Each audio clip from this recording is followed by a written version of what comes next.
دوستوں ماہ محرم الحرام کی وہ عظیم الشان گھڑیاں تشریف لا چکی ہیں جس کا ہم سب کو بڑی شدت سے انتظار تھا، جس کو یوم عاشورہ کہتے ہیں۔ اس رات اور دن کے مختلف نام اور بھی ہیں۔ اس کو 10ویں محرم کا دن بھی کہا جاتا ہے، اس کو یوم عاشورہ بھی بولا جاتا ہے۔ لیکن دوستو آپ نے اس دن کی یہ خاص عبادت 12 رکعت نماز نفل اس طرح ادا کرنی ہے، کیونکہ جو بندہ یہ 12 رکعت نماز اس طرح ادا کرے گا، اور یہ نماز اللہ تعالیٰ کی پسندیدہ نماز ہے اور پڑھنے والا بھی اللہ تعالیٰ کا پسندیدہ بندہ بن جاتا ہے۔ کہتے ہیں یہ نماز سال میں ایک بار پڑھ لیا کریں جب محرم الحرام کا یہ عظیم دن آئے۔ اگر میں بات کروں تو پورے سال کے جو 365 دن ہوتے ہیں نا، ان میں جو سب سے زیادہ عظمت والا دن ہے وہ آج کا دن ہے، اس لیے اس میں مانگی ہوئی ہر دعا قبول ہو جاتی ہے۔ اس میں صرف اس طرح عبادت کرنا ہزاروں نیکیوں سے بڑھ کر ثواب ملتا ہے، اور پھر اللہ تعالیٰ کا قرب اور اللہ تعالیٰ کی محبت اس بندے کو نصیب ہو جاتی ہے، کیونکہ نوافل کے ذریعے اللہ تبارک و تعالیٰ اپنے بندے کو اپنے قریب کر لیتا ہے۔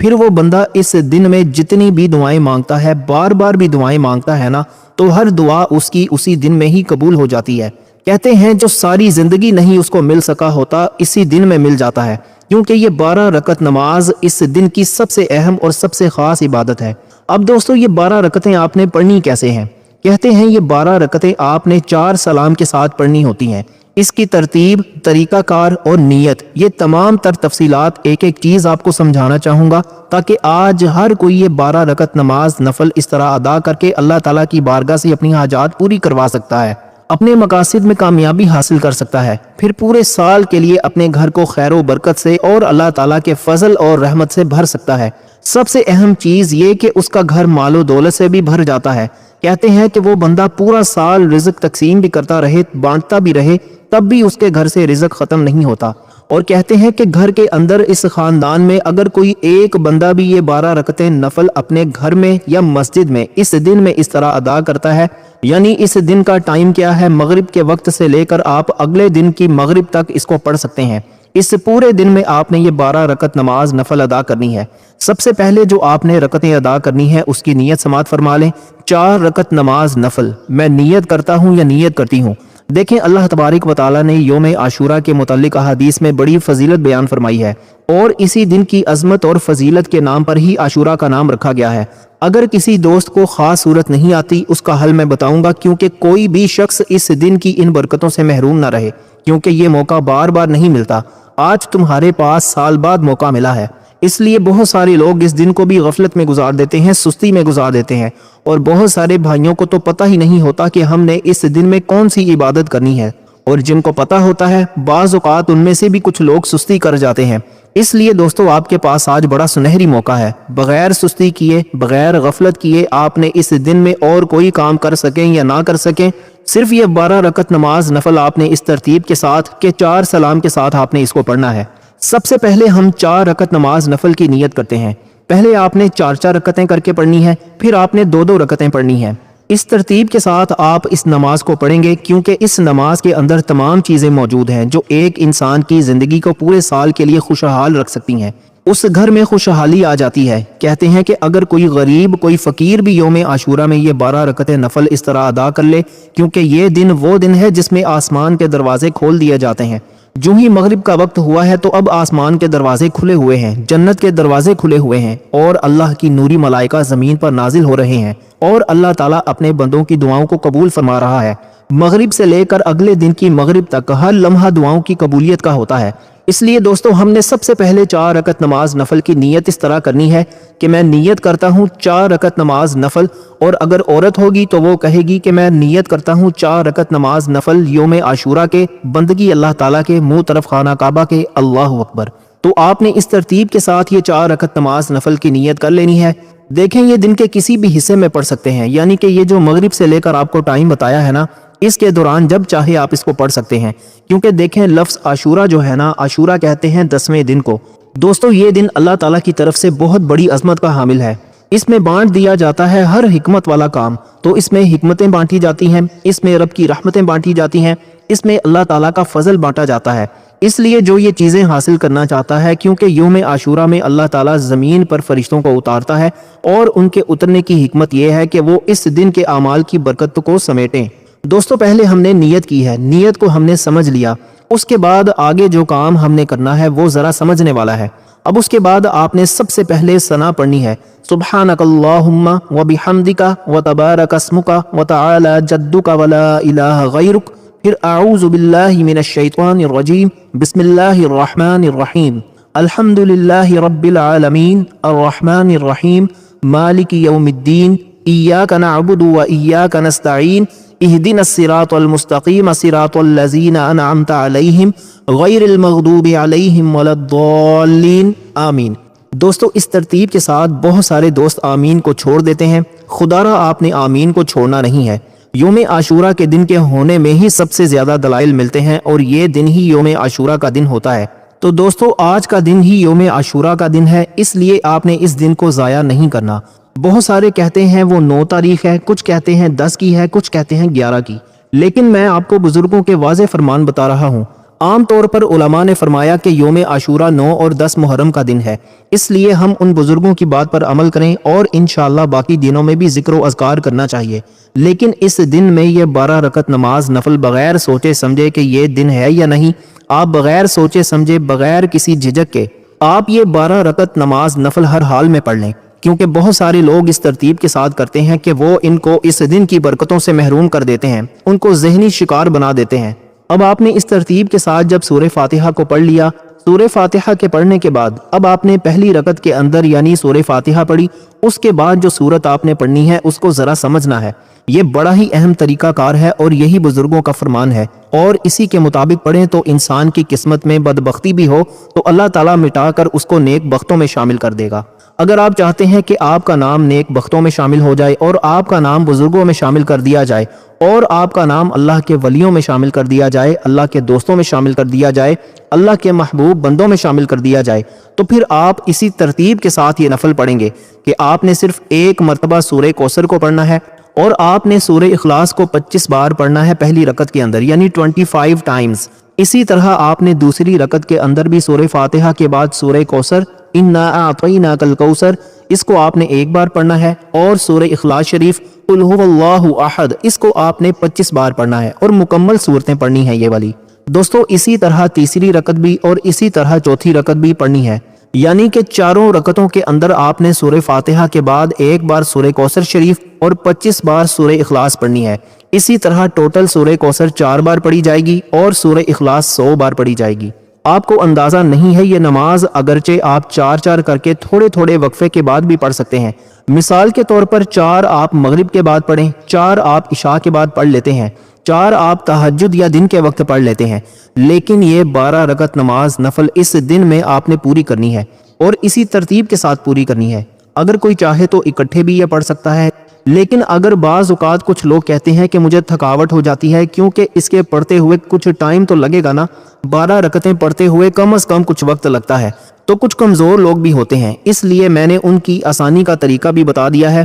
کہ وہ اس سے کیسے برکتیں حاصل کر سکتے ہیں، کیسے وہ رب کی رحمتیں حاصل کر سکتے ہیں، اور کیسے وہ محتاجی سے بچ سکتے ہیں، کیسے وہ انوار و تجلیات حاصل کر سکتے ہیں، کیسے وہ اللہ تعالیٰ کا قرب حاصل کر سکتے ہیں، کیسے وہ اللہ تبارک و تعالیٰ کی بارگاہ سے اپنی دعاؤں کو قبول کروا سکتے ہیں، اپنی حاجات کو پورا کروا سکتے ہیں۔ تو دوستو اس کا یہی طریقہ کار ہے جو میں نے آپ کی خدمت میں پیش کر دیا ہے۔ اب دوستو جب آپ یہ 4 رکعت نماز نفل اس طرح ادا کر لیں اور اس کے بعد آگے جو چند ایک تسبیحات آپ نے ہر 4 رکعتیں پڑھنے کے بعد ایک مختصر سی تسبیح ہوگی جو آپ نے پڑھتے جانا ہے، کیونکہ اس کے ذریعے ہی اللہ تعالیٰ کی رحمتیں برستی ہیں اور اس کے ذریعے ہی انعامات کی دولت ملتی ہے۔ دیکھیں یہ جو تسبیحات 4 رکعتیں پڑھنے کے بعد ہے نا، یہ بڑی ہی اہم چیز ہے اور اس دن کا سب سے طاقتور اور پرتاثیر عمل ہے، کیونکہ ہر 4 رکعت کے بعد جب ہم یہ مختصر سا عمل کرتے ہیں تو ہماری وہ 4 رکعتیں بھی قبول ہو جاتی ہیں، ہمارا وہ عمل بھی قبول ہو جاتا ہے۔ اب اس عمل کے ذریعے آپ جو رب کی بارگاہ میں مانگتے جائیں گے، جو ذہن میں رکھتے جائیں گے، جو تصور کرتے جائیں گے، جو سوچتے چلے جائیں گے،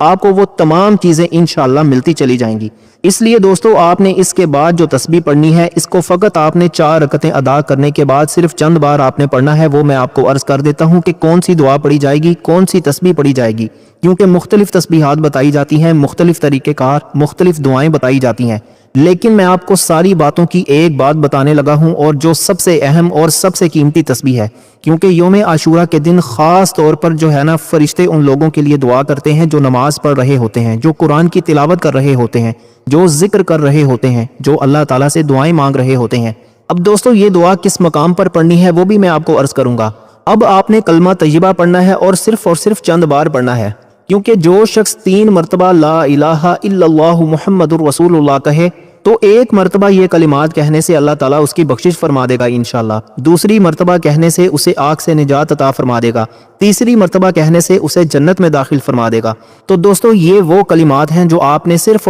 یہ 4 رکعت نماز ادا کرنے کے بعد آپ نے 3 مرتبہ پڑھنے ہیں، یعنی یہ کلمہ شریف آپ پڑھیں گے۔ تو اس کے بعد آگے آپ نے قرآن کریم کی ایک عظیم سورت پڑھنی ہے۔ اس دن میں اعمال اگرچہ مختصر سے کیے جاتے ہیں، لیکن ان اعمال کے اندر تاثیر اور برکت عام دنوں کی نسبت کئی گنا زیادہ ہوتی ہے، یعنی جہاں ہم عام دنوں میں 1 مرتبہ پڑھتے ہیں تو 10 مرتبہ پڑھنے کے برابر ثواب مل جاتا ہے، تو اس دن میں 1 مرتبہ پڑھنے پر اس دن میں عبادت کرنے پر ہزاروں نیکیوں کا ثواب مل رہا ہے۔ تو پھر اس میں دعاؤں کی قبولیت کتنی ہے دوستو؟ اس میں حاجات پوری ہونے کے جو لمحات ہیں نا، وہ اس میں چانس ہے کہ ہماری ہر دعا قبول ہو جائے۔ اور کہتے ہیں کہ ویسے حقیقت بھی یہی ہے کہ اس میں کوئی دعا رد نہیں ہوتی جب بندہ اس ترتیب کے ساتھ مانگتا اور پڑھتا ہے۔ تو دوستو اب آپ نے قرآن کریم کی سورت جو پڑھنی ہے جس کا میں ذکر کر رہا ہوں، وہ آپ نے صرف 7 مرتبہ، 7 بار آپ نے یہ سورت پڑھنی ہے۔ علماء فرماتے ہیں کہ ہر مصیبت سے اسے نجات مل جائے گی اور 1000 فرشتے اس بندے کے لیے جنت کی دعا کریں گے۔ اب کتنا خوش نصیب ہوگا وہ شخص جو یہ 4 رکعت پڑھے گا، اس کے بعد کلمہ طیبہ پڑھے گا، اس کے بعد اس سورہ مبارکہ کو پڑھے گا۔ تو دوستو کتنا مقام ہے، تو کس قدر یہ رحمت اور عظمت تقسیم کی جا رہی ہے۔ تو اس لیے جو لینا چاہتا ہے فوری طور پر اس طرح عبادت کرے اور اللہ تعالیٰ کی بارگاہ سے یہ رحمتیں اور برکتیں حاصل کرے۔ اس کے بعد پھر آپ نے 4 رکعت نماز نفل کی نیت کرنی ہے، اور نیت کچھ اس طرح کرنی ہے کہ بسم اللہ الرحمن الرحیم، میں نیت کرتا ہوں یا کرتی ہوں 4 رکعت نماز نفل یوم عاشورہ کے، بندگی اللہ تعالیٰ کی، منہ طرف خانہ کعبہ کے، اللہ اکبر۔ اب یہ جو 4 رکعتیں آپ نے ادا کرنی ہے، ان میں آپ نے ویسے باقی ترتیب وہی ہے، ثنا پڑھنی ہے، سورہ فاتحہ شریف پڑھنی ہے، اور سورہ فاتحہ کے بعد آگے آپ نے صورتیں ملانی ہے۔ تو اس میں ایک بات جو سب سے اہم ہے وہ میں آپ کو بتانے لگا ہوں کہ اکثر لوگ اس مقام پر یہ غلطی کرتے ہیں، جس وجہ سے وہ نوافل تو پڑھتے ہیں لیکن ان کو فائدہ نہیں ہوتا۔ تو وہ یہ غلطی اگر آپ بھی کر رہے ہیں تو آپ یہ غلطی نہ کیجیے گا۔ ایک غلطی تو یہ ہے کہ آپ بالکل دل میں پڑھتے ہیں، زبان آپ کی حرکت نہیں کر رہی ہوتی، تو آپ نے کم از کم اتنی آواز میں پڑھنا ہوتا ہے کہ یہ آواز آپ کے کانوں تک پہنچ جائے۔ دوسرے نمبر پر جیسے ہم سنت غیر موقدہ پڑھتے ہیں، اسی طرح ہم یہ نوافل پڑھنے ہوتے ہیں۔ یعنی پہلی رکعت میں ہم نے ثنا پڑھی ہے، سبحانک اللہم، پھر ہم نے تعوذ اور تسمیہ پڑھا، پھر ہم نے سورہ فاتحہ پڑھی ہے، پھر ہم نے آگے صورتیں ملانی ہیں۔ تو پھر اسی طرح دوسری رکعت میں بھی ہم نے سورہ فاتحہ پڑھی، آگے صورتیں ملانی ہیں۔ تو جب ہم نے 2 رکعتیں پڑھنے کے بعد تشہد بیٹھنا ہے تو پھر ہم نے مکمل التحیات تک پڑھنا ہے۔ پھر جب ہم نے تیسری رکعت کے لیے کھڑے ہونا ہے تو پھر ہم نے سبحانک اللہم ہی پڑھنی ہے۔ جیسے ہم نے پہلی 2 رکعتیں پڑھی ہیں ویسے ہی ہم نے دوسری 2 رکعتیں پڑھنی ہیں، یعنی تیسری رکعت کو پہلی رکعت کی طرح پڑھنا ہے اور چوتھی رکعت کو دوسری رکعت کی طرح پڑھنا ہے۔ تو یہ بات آپ کو سمجھ آ جانی چاہیے، اس مقام پر اکثر لوگ غلطی کر دیتے ہیں۔ تو یہ آپ نے اس ترتیب کے ساتھ پڑھنا ہے جو میں نے آپ کے سامنے گزارش کی ہے۔ اب آگے چلتے ہیں، یہ نوافل کے اندر آپ نے کون سی صورتیں پڑھنی ہیں؟ تو اس میں ہر رکعت میں آپ نے، کیونکہ اس کے پڑھنے سے کیا کیا انعامات ملیں گے یہ بھی میں اگر بتاؤں تو وقت بہت زیادہ لگ جائے گا، لیکن میں صرف یہ نوافل پڑھنے کا طریقہ بتا دیتا ہوں۔ تو آپ نے یوم عاشورہ کے دن 4 رکعت کی نیت کی تو سورہ فاتحہ کے بعد سورہ کوثر کو 1 بار پڑھنا ہے اور سورہ اخلاص کو آپ نے 27 بار 27 ٹائمز پڑھنا ہے۔ اب اس مقام پر قل هو اللہ احد کو آپ نے 27 بار پڑھنا ہے اور 4 رکعتوں میں اسی ترتیب کے ساتھ پڑھنا ہے۔ تو یہ کتنا آسان طریقہ ہے، کوئی مشکل نہیں ہے۔ دیکھیں دوستوں، میں نے پہلے بھی عرض کی ہے کہ وہ جو کہتے ہیں نا کہ 1 منٹ کے اندر سب کچھ ہی تمہارے پاس ہوگا، تو یہ 1 منٹ والا نہیں ہے بھائی، اس دن میں چند منٹ لگیں گے، یہ عبادت کریں گے تو پھر دن کی ساری برکتیں نصیب ہو جائیں گی۔ اگر آپ نے سستی کی، غفلت کی، تو اگر آپ یہ 12 رکعت نہیں پڑھ سکتے تو کم از کم 4 رکعت نماز نفل ضرور پڑھ لینا۔ اب جو میں آپ کو آگے بتانے لگا ہوں یہ 2 رکعتیں آپ نے کر کے پڑھنی ہیں، تو اسی طرح یہ اگر آپ 12 رکعتیں نہیں پڑھ سکتے تو کم از کم 4 رکعت ضرور پڑھ لیں۔ کوشش تو کریں کہ 12 رکعت ہی نماز نفل ادا کریں۔ اگر 12 نہیں ادا کر سکے تو پھر فقط آپ 8 رکعت، اگر نہیں کر سکتے تو پھر 4 رکعت اس ترتیب کے ساتھ پڑھیں جو اب میں بتانے لگا ہوں۔ تو جب آپ یہ نوافل پڑھ لیں گے نا، یہ نوافل کے بعد کوئی ذکر کرنے کی ضرورت اور حاجت نہیں رہ جاتی۔ آگے اس کے بعد آپ نے یہ ایک تسبیح پڑھنی ہے، جو ہی یہ نماز ختم کریں تو اس کے بعد آپ نے یہ کلمات پڑھنے ہیں۔ وہ کیا ہے؟ آپ نے پڑھنا ہے سبحان اللہ والحمد للہ ولا الہ الا اللہ واللہ اکبر۔ دوستو اب اسی طرح آپ کی 8 رکعت نماز ہو جائے گی، یعنی 8 پوری کرنے کے بعد آپ نے یہ تسبیح پڑھنی ہے جو میں نے آپ کے سامنے ذکر کی۔ اس کو کتنی بار پڑھنا ہے یہ بات بھی ذرا سمجھنے والی ہے، اس کو ذرا بڑے تحمل اور بردباری کے ساتھ سمجھ لیں۔ بالکل آسان سی دعا ہے، آپ کو پتا ہے کہ اس کے اندر اللہ تعالیٰ کی حمد ہے، اللہ تعالیٰ کی ثنا ہے، اور یہ کہ اس کے اندر وہ تسبیحات فاطمہ بھی موجود ہے، اور اس طرح سب سے افضل ترین ذکر جو ہے وہ بھی موجود ہے۔ کہتے ہیں جو بندہ یہ پڑھے گا پھر جو دعا مانگے گا نا اس کی کوئی دعا رد نہیں ہوگی انشاءاللہ، اس کی ہر دعا ہی قبول ہو جائے گی۔ کیونکہ دیکھیں جو بندہ کہتا ہے نا کہ اللہ میں جنت کے درختوں کے سائے میں بیٹھنا چاہتا ہوں، جنت کے درختوں کا پھل کھانا چاہتا ہوں، اللہ تعالیٰ نے فرمایا میری یہ نعمت اس شخص کے لیے ہے جو میری یہ تسبیح بیان کرے۔ تو دوستو یہ کتنے مبارک لمحات ہیں۔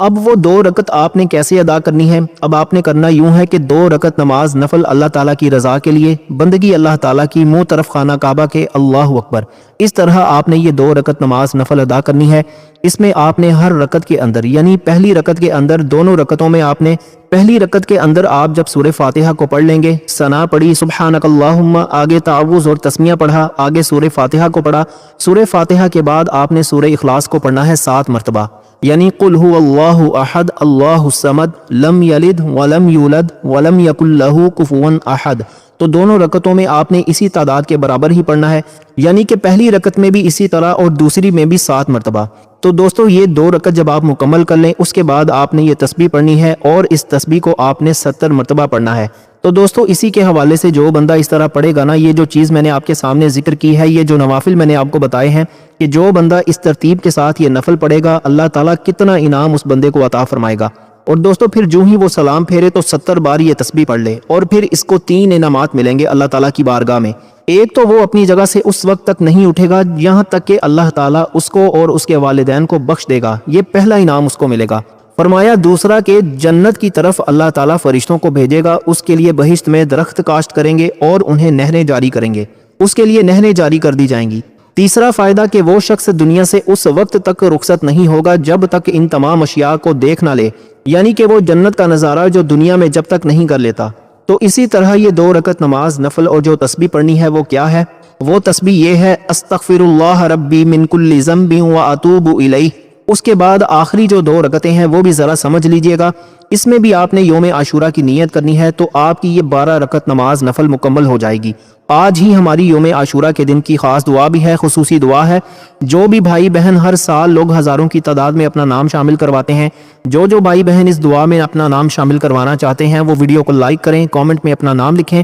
آگے دوست احباب تک پہنچائیں صدقہ جاریہ کی نیت ہے، تاکہ آپ کو بھی اس کا فیض ملتا رہے۔ تو اب آپ نے 2 رکعت کے میں نیت کرتا ہوں 2 رکعت نماز نفل یوم عاشورہ کی، بندگی اللہ تعالیٰ کے، منہ طرف خانہ کعبہ کے، اللہ اکبر۔ اسی طرح آپ نے نیت کر لینی ہے، تو جب نیت کر لیں گے اس کے بعد آپ نے اسی ترتیب کے ساتھ ثنا پڑھنی ہے، پھر آپ تعوذ پڑھیں گے، پھر آپ تسمیہ پڑھیں گے، اور پھر آگے سورہ فاتحہ شریف پڑھیں گے، اور سورہ فاتحہ کے بعد آپ نے 1 مرتبہ سورہ کوثر پڑھنی ہے، اور پھر آپ نے سورہ اخلاص شریف پڑھنی ہے۔ اور دوستو آپ نے دونوں رکعتیں سیم ہی پڑھنی ہوتی ہیں، جو پہلی رکعت میں جو صورتیں پڑھنی ہیں وہی آپ نے دوسری رکعت میں بھی پڑھنی ہے۔ اس کا ثواب آپ کو ملے گا، اور عاشورہ کا جو ثواب ہے وہ بھی انشاءاللہ آپ کو ملے گا۔ تو اب آپ نے یعنی کہ سورہ کوثر کے بعد آپ نے سورہ اخلاص پڑھنی ہے 3 بار، یعنی کہ پہلے 1 مرتبہ آپ سورہ فاتحہ پڑھ لیں، اس کے بعد آپ 1 مرتبہ سورہ کوثر شریف پڑھ لیں، پھر آپ 3 مرتبہ سورہ اخلاص پڑھ لیں، دونوں رکعتیں اسی ترتیب کے ساتھ، اور اس کے بعد اللہ تعالیٰ کے حضور آپ نے دعا کرنی ہے۔ اور دوستو جب آپ یہ 2 رکعتیں مکمل کر لیں پھر آپ 7 مرتبہ سورہ کوثر پڑھیں گے، پھر اللہ تعالیٰ کے حضور جو دعا کریں گے انشاءاللہ آپ کی ہر دعا قبول